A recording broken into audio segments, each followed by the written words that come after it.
Seth Rogen's mother-in-law came down with Alzheimer's, and he was shocked to see the progression of the disease and to see firsthand what it does to a human being.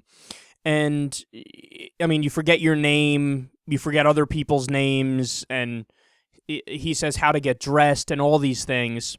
So he cares deeply about the scientific research to try and fix this huge problem, and he sits on the head of a board that I think tries to advance to work on things to eventually get to a point where we can mitigate or cure the disease.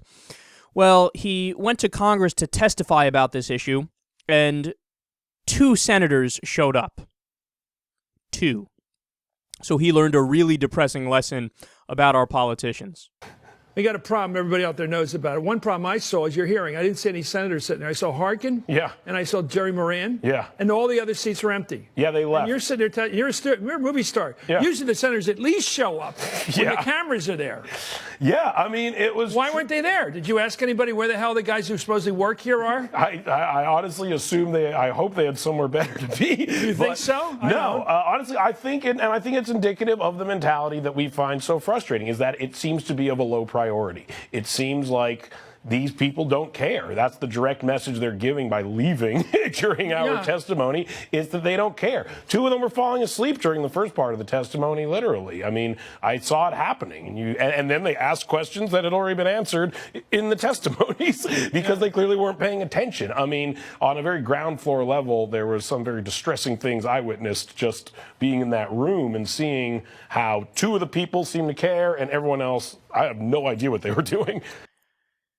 They don't give a shit. They do not give a shit. There's no doubt about it. And I think he got, a rude awakening there. I think that a lot of people feel as if Congress is doing a bad job, they're doing a bad job because they have genuine ideological differences on different issues. But that's not what's really going on. It's not just ideological, political differences, and we're trying to fix this problem, but we have differing ideas as to what's the best way to fix it. It almost has nothing to do with that. The reason why they don't give a shit about serious issues is because they're too busy servicing the people who got them in power in the first place. They're too busy selling out to the donors who put them in office.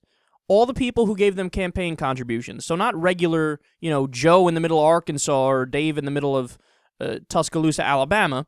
No, it's the guys on Wall Street. It's all the big corporations, all the big business, all the investment banks. These are the people who give them all the money to run their campaigns, and then when they get in office, they have to service those guys back. So they're too busy working on, a $4 billion subsidy to ExxonMobil that they get every year. It's corporate welfare, right? They're too busy working on more tax cuts for the rich. They're too busy working on funneling more money to Citigroup, funneling more money to the big banks.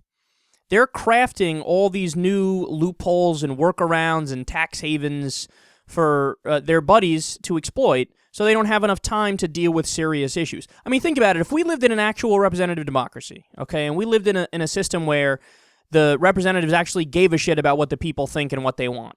Number one, that hearing on Alzheimer's would be packed.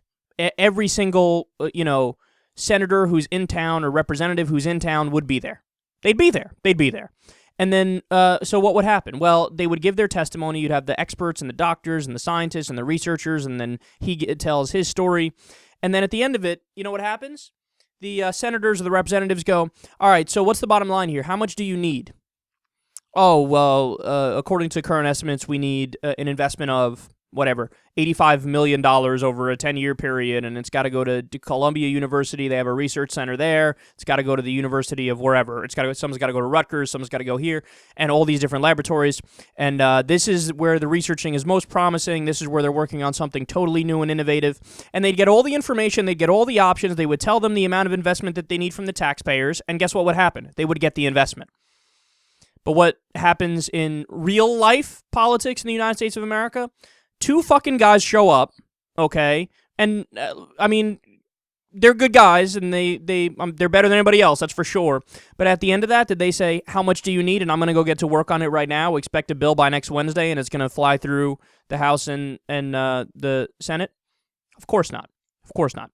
It's kabuki theater. That was all kabuki theater. That's a dog and pony show. That's a, oh yes, us congressmen really care about what's going on with you people out there in the real America. Anyway, give me more money, Exxon. Give me.